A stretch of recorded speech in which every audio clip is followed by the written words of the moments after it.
Asante kwa kuchagua Special For You TV kuwa kwanza kusubscribe, kushare, kulike na kucomment. Nani kuwa papa mpya ajaye? Wanne watajwa katika kinyang'anyiro kisichotabirika.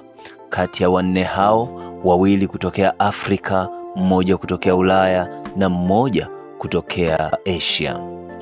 Uamuzi wa nani atakayechaguliwa kuwa papa ajaye unaweza kuwa na athari kubwa kwa kanisa Katoliki na waumini wake wapatao bilioni 1.4 duniani kote. Lakini pia huu ni mchakato mgumu na usiotabirika kwa sababu nyingi. Baraza la makardinali litakutana kwa faragha ndani ya kanisa la Sistine ili kujadili na kupiga kura hadi jina moja litakaposhinda.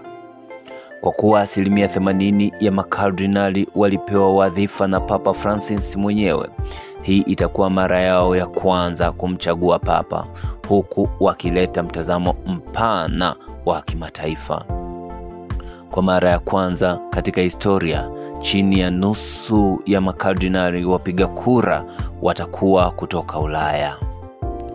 Na ingawa uteuzi huu ulifanywa na Papa Francis, haukuwa wa upande mmoja, yaani si wa mrengo wa kizamani pekee wala wa kisasa pekee.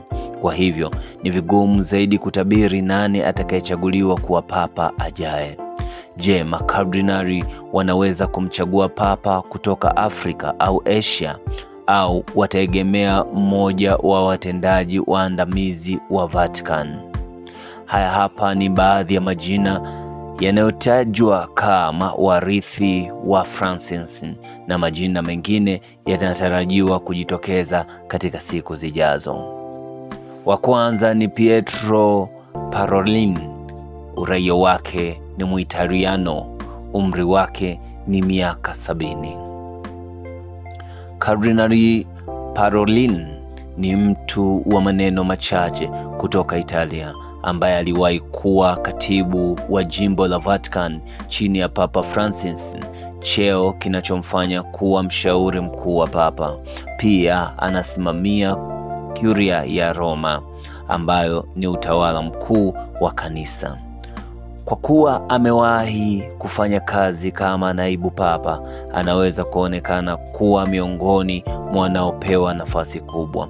Wengine wanamuona kama mtu anayependelea diplomasia na mtazamo wa kidunia zaidi ya kushikilia misingi ya mafundisho ya kanisa, jambo ambalo linaweza kuwa udhaifu kwa baadhi lakini nguvu kwa wengine.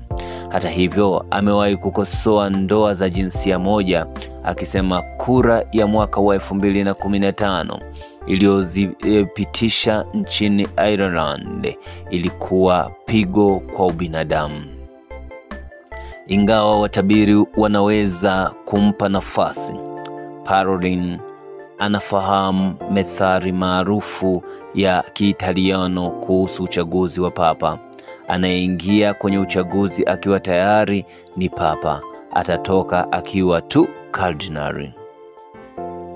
Japokuwa Italia imetoa mapapa 213 kati ya 266 waliopita, haijatoa papa kwa miaka 40 sasa, na mwelekeo wa kanisa kuhamia nje ya Ulaya unaweza kuzuia Italia kutoa mwingine kwa sasa. Luis Antonio Joaquim Tagle. Huyu ni raia wa Ufilipino. Umri wake ni miaka 67. Je, papa anaweza kutoka Asia? Kardinali Tagle ana uzoefu mkubwa wa utume, yaani amekuwa kiongozi wa kanisa anayefanya kazi moja kwa moja na waumini badala ya kuwa mwanadiplomasia wa Vatican au mtaalamu wa sheria za kanisa. Kanisa Katoliki lina ushawishi mkubwa nchini Ufilipino, ambako takribani 80% ya watu ni Wakatoliki. Kwa sasa nchi hiyo ina makardinali 5, idadi ambayo inaweza kuwa na uzito ikiwa wote watamuunga mkono. Yeye ni wa msimamo wa wastani na amekuwa akifaa alifananishwa na Papa Francis kutokana na msisitizo wake juu ya masuala ya kijamii na huruma kwa wahamiaji. Amesema wazi kupinga utoaji mimba, akilitaja kama aina ya mauaji, jambo linaloendana na msimamo wa kanisa kwamba uhai huanza wakati wa kutungwa kwa mimba. Lakini mwaka wa 2015 alipokuwa askofu mkuu wa Manila, alitoa wito kwa kanisa kufikiria upya ukali wake dhidi ya mashoga waliotarakiana na akina mama wasio na waume, akisema kuwa ukali huo umesababisha majeraha ya kudumu na kuacha watu wakihisi wamewekwa alama. Ameshawahi kutajwa kuwa kati ya wanaopewa nafasi kubwa ya kuwa papa tangu mwaka wa 2013. Alipoulizwa miaka 10 iliyopita kuhusu tetesi hizo, alijibu, nazichukulia kama utani, zinachekesha. Fridolin Ambongo Basungu, uraia wake ni Mkongo, umri ni miaka 65.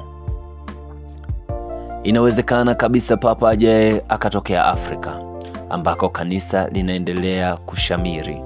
Kardinali Ambongo ni mmoja wa wanaopewa nafasi akiwa ametoka Jamhuri ya Kidemokrasia ya Kongo DRC. Ameshika wadhifa wa askofu mkuu wa Kinshasa kwa miaka 7 na aliteuliwa kuwa kardinali na Papa Francis. Ni mkosoaji mkubwa wa ndoa za jinsia moja, akisema kuwa muungano wa watu wa jinsia moja ni kinyume na maadili ya kiutamaduni na ni uovu wa asili. Ingawa Ukristo ni dini kubwa DRC, Wakristo nchini humo wamekumbana na mateso ya vifo kutoka vita vya wenyewe kwa wenyewe. Katika mazingira hayo, Kardinali Ambongo anaonekana kama mtetezi imara wa kanisa. Lakini mwaka wa 2020 alieleza msimamo wa kuvumiliana kidini, akisema Waprotestanti wabaki Waprotestanti, Waislamu wabaki Waislamu, tutashirikiana nao, lakini kila mtu abaki na utambulisho wake. Kauli kama hizo zinaweza kuwafanya baadhi ya wakardinali kujiuliza kama nakubaliana kikamilifu na mtazamo wa kanisa wa kueneza injili kote ulimwenguni. Peter Kodwo Apia Turkson, uraia wake ni Mghana, miaka ni 76. Kama atachaguliwa, Kardinali Turkson atakuwa papa wa kwanza kutoka Afrika katika kipindi cha miaka 1500. Kama Ambongo amewahi kusema, hatamani nafasi hiyo. Sina hakika kama kuna mtu anayetamani kuwa papa, aliambia BBC mwaka wa 2013. Alipoulizwa kama Afrika ina nafasi nzuri ya kutoa papa kutokana na ukuaji wa kanisa barani humo, alisema uchaguzi wa papa haupaswi kuzingatia takwimu tu, kwa sababu vigezo hivyo huchanganya mwelekeo. Yeye alikuwa Mghana wa kwanza kuteuliwa kuwa kardinali mwaka wa 2003 chini ya Pope Yohane Paulo wa pili. Ni mpiga gitaa anayecheza kwenye bendi ya muziki wa funk na anajulikana kwa ushawishi wake wenye nguvu. Kama makardinali wengi kutoka Afrika walivyo, yeye pia ana misimamo ya kihafidhina. Hata hivyo, amepinga sheria kali dhidi ya mashoga katika nchi ya Ghana katika mahojiano ya 2023 na BBC wakati Ghana ilikuwa inajadili muswada wa kuwahukumu watu wa LGBTQ+. Turkson alisema kuwa ushoga haupaswi kuhesabiwa kama kosa, lakini mwaka 2012 aliwahi kukosolewa kwa kutoa kauli za kuchochea hofu kuhusu kuenea kwa Uislamu barani Ulaya katika kongamano la maaskofu Vatican, jambo ambalo baadaye aliomba msamaha. Kwa hayo ambayo umeyasikiliza kutokea hapa Special for You TV, jina langu Jack Special, kuweza kukusogezea habari kama hizi hapa.